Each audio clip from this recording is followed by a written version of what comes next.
Chapter 20. Joseph in Egypt. This chapter is based on Genesis chapters 39 to 41. Meanwhile, Joseph with his captors was on the way to Egypt. As the caravan journeyed southward toward the borders of Canaan, the boy could discern in the distance the hills among which lay his father's tents. Bitterly he wept at thought of that loving father in his loneliness and affliction. Again the scene of Dothan came up before him. He saw his angry brothers and felt their fierce glances bent upon him. The stinging, insulting words that had met his agonized entreaties were ringing in his ears. With a trembling heart he looked forward to the future. What a change in situation, from the tenderly cherished son to the despised and helpless slave. Alone and friendless, what would be his lot in the strange land in which he was going? For a time, Joseph gave himself up to uncontrolled grief and terror. But in the providence of God, even this experience was to be a blessing to him. He had learned in a few hours that which years might not otherwise have taught him. His father, strong and tender as his love had been, had done him wrong by his partiality and indulgence. This unwise preference had angered his brothers and provoked them to the cruel deed that had separated him from his home. Its effects were manifest also in his own character. Faults had been encouraged that were now to be corrected. He was becoming self-sufficient and exacting. Accustomed to the tenderness of his father's care, he felt that he was unprepared to cope with the difficulties before him in the bitter, uncared-for life of a stranger and a slave. Then his thoughts turned to his father's God. In his childhood he had been taught to love and fear him. Often in his father's tent he had listened to the story of the vision that Jacob saw as he fled from his home, an exile and a fugitive. He had been told of the Lord's promises to Jacob, and how they had been fulfilled, how in the hour of need the angels of God had come to instruct, comfort, and protect him. And he had learned of the love of God in providing for men a Redeemer. Now all these precious lessons came vividly before him. Joseph believed that the God of his fathers would be his God. He then and there gave himself fully to the Lord, and he prayed that the keeper of Israel would be with him in the land of his exile. His soul thrilled with the high resolve to prove himself true to God under all circumstances, to act as became a subject of the King of Heaven. He would serve the Lord with undivided heart. He would meet the trials of his lot with fortitude and perform every duty with fidelity. One day's experience had been the turning point in Joseph's life. Its terrible calamity had transformed him from a petted child to a man, thoughtful, courageous, and self-possessed. Arriving in Egypt, Joseph was sold to Potiphar, captain of the king's guard, in whose service he remained for 10 years. He was here exposed to temptations of no ordinary character. He was in the midst of idolatry. The worship of false gods was surrounded by all the pomp of royalty, supported by the wealth and culture of the most highly civilized nation then in existence. Yet Joseph preserved his simplicity and his fidelity to God. The sights and sounds of vice were all about him, but he was as one who saw and heard not. His thoughts were not permitted to linger upon forbidden subjects. The desire to gain the favor of the Egyptians could not cause him to conceal his principles. Had he attempted to do this, he would have been overcome by temptation, but he was not ashamed of the religion of his fathers, and he made no effort to hide the fact that he was a worshipper of Jehovah. And the Lord was with Joseph, and he was a prosperous man. And his master saw that the Lord was with him, and that the Lord made all that he did to prosper in his hand. Potiphar's confidence in Joseph increased daily, and he finally promoted him to be his steward, with full control over all his possessions. And he left all that he had in Joseph's hand, and he knew not aught he had save the bread which he did eat. The marked prosperity which attended everything placed under Joseph's care was not the result of a direct miracle, but his industry, care, and energy were crowned with the divine blessing. Joseph attributed his success to the favor of God, and even his idolatrous master accepted this as the secret of his unparalleled prosperity. Without steadfast, well-directed effort, however, success could never have been attained. God was glorified by the faithfulness of his servant. It was his purpose that, in purity and uprightness, the believer in God should appear in marked contrast to the worshippers of idols, that thus the light of heavenly grace might shine forth amid the darkness of heathenism.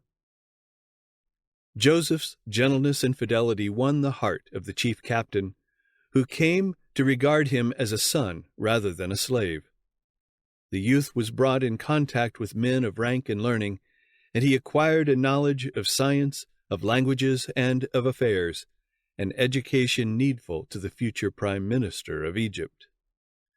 But Joseph's faith and integrity were to be tested by fiery trials. His master's wife endeavored to entice the young man to transgress the law of God. Heretofore he had remained untainted by the corruption teeming in that heathen land, but this temptation, so sudden, so strong, so seductive, how should it be met? Joseph knew well what would be the consequence of resistance. On the one hand were concealment, favor, and rewards. On the other, disgrace, imprisonment, perhaps death. His whole future life depended upon the decision of the moment. Would principle triumph? Would Joseph still be true to God? With inexpressible anxiety, angels looked upon the scene. Joseph's answer reveals the power of religious principle. He would not betray the confidence of his master on earth, and whatever the consequences, he would be true to his master in heaven. Under the inspecting eye of God and holy angels, many take liberties of which they would not be guilty in the presence of their fellow men. But Joseph's first thought was of God. "How can I do this great wickedness and sin against God?" he said.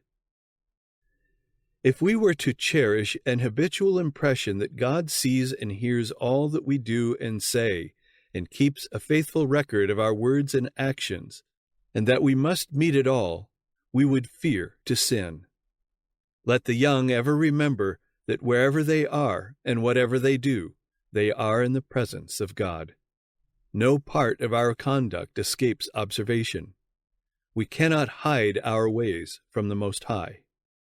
Human laws, though sometimes severe, are often transgressed without detection, and hence with impunity. But not so with the law of God. The deepest midnight is no cover for the guilty one. He may think himself alone, but to every deed there is an unseen witness. The very motives of his heart are open to divine inspection. Every act, every word, every thought is as distinctly marked as though there were only one person in the whole world, and the attention of heaven were centered upon him. Joseph suffered for his integrity, for his tempter revenged herself by accusing him of a foul crime and causing him to be thrust into prison. Had Potiphar believed his wife's charge against Joseph, the young Hebrew would have lost his life.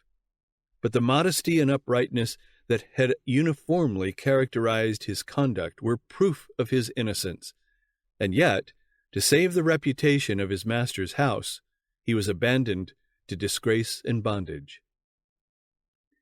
At the first, Joseph was treated with great severity by his jailers. The psalmist says, His feet they hurt with fetters.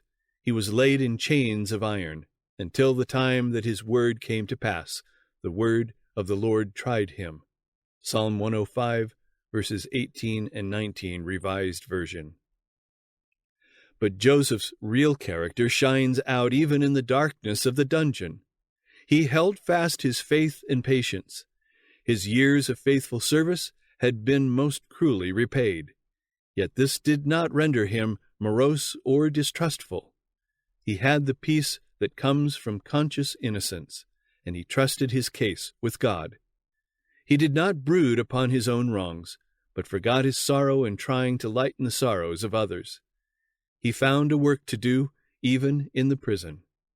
God was preparing him in the school of affliction for greater usefulness, and he did not refuse the needful discipline. In the prison, witnessing the results of oppression and tyranny and the effects of crime, he learned lessons of justice, sympathy, and mercy that prepared him to exercise power with wisdom and compassion. Joseph gradually gained the confidence of the keeper of the prison, and was finally entrusted with the charge of all the prisoners. It was the part he acted in the prison, the integrity of his daily life, and his sympathy for those who were in trouble and distress that opened the way for his future prosperity and honor. Every ray of light that we shed upon others is reflected upon ourselves. Every kind and sympathizing word spoken to the sorrowful, every act to relieve the oppressed, and every gift to the needy, if prompted by a right motive, will result in blessings to the giver. The chief baker and chief butler of the king had been cast into prison for some offense, and they came under Joseph's charge. One morning, observing that they appeared very sad, he kindly inquired the cause and was told that each had had a remarkable dream, of which they were anxious to learn the significance. "Do not interpretations belong to God?" said Joseph. "Tell me them, I pray you." As each related his dream, Joseph made known its import. In 3 days the butler was to be reinstated in his position and give the cup into Pharaoh's hand as before, but the chief baker would be put to death by the king's command. In both cases, the event occurred as foretold. The king's cupbearer had professed the deepest gratitude to Joseph, both for the cheering interpretation of his dream and for many acts of kind attention, and in return the latter, referring in a most touching manner to his own unjust captivity, entreated that his case be brought before the king. "Think on me," he said, "when it shall be well with thee, and show kindness, I pray thee, unto me, and make mention of me unto Pharaoh, and bring me out of this house.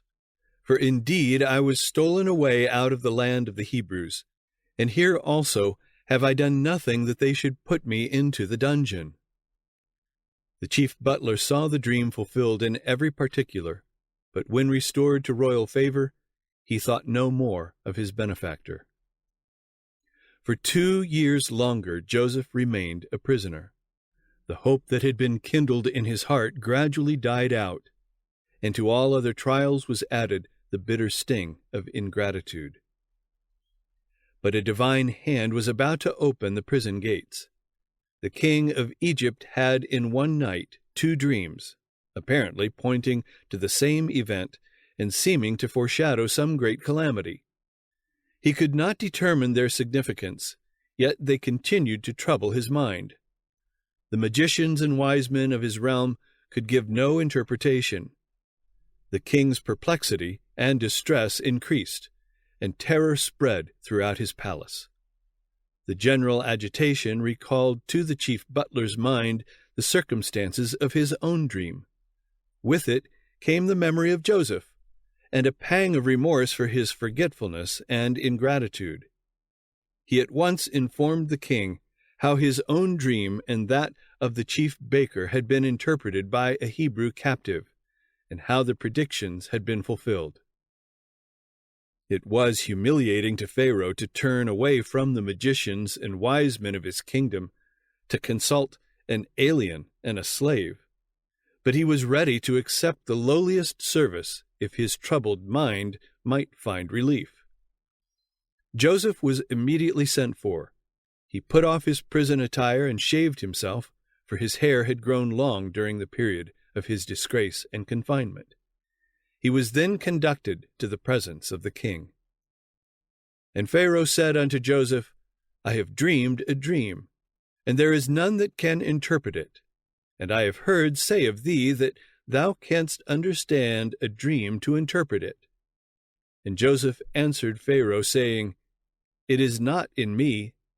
God shall give Pharaoh an answer of peace. Joseph's reply to the king reveals his humility and his faith in God. He modestly disclaims the honor of possessing in himself superior wisdom. It is not in me.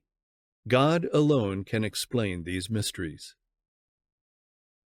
Pharaoh then proceeded to relate his dreams. Behold, I stood upon the bank of the river, and behold, there came up out of the river 7 kine, fat-fleshed and well-favored, and they fed in a meadow. And behold, 7 other kine came up after them, poor and very ill-favored and lean-fleshed, such as I never saw in all the land of Egypt for badness. And the lean and the ill-favored kine did eat up the first 7 fat kine.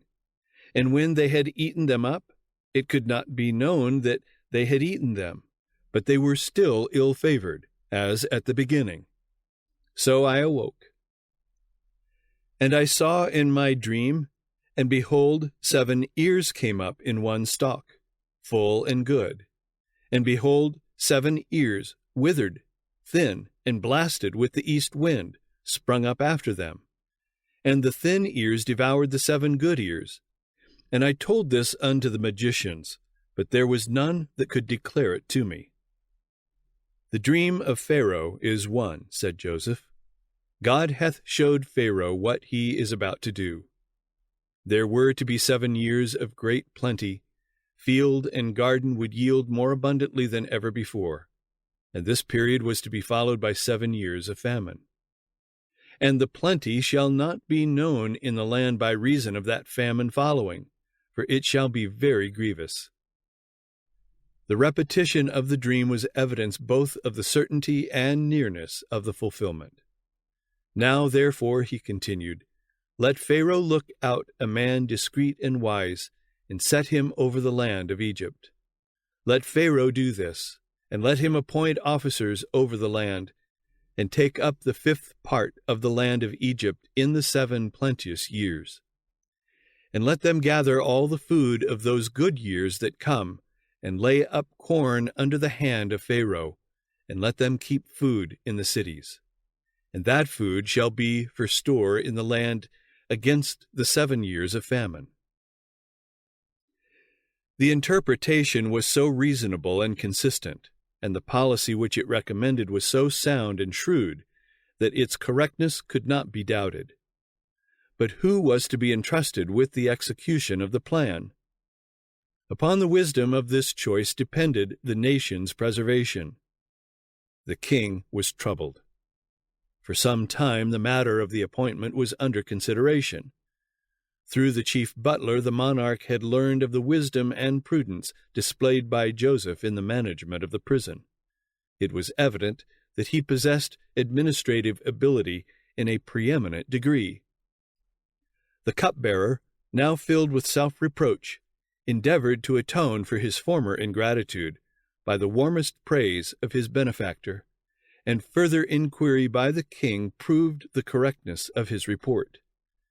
In all the realm, Joseph was the only man gifted with wisdom to point out the danger that threatened the kingdom and the preparation necessary to meet it. And the king was convinced that he was the one best qualified to execute the plans which he had proposed. It was evident that a divine power was with him, and that there were none among the king's officers of state so well qualified to conduct the affairs of the nation at this crisis.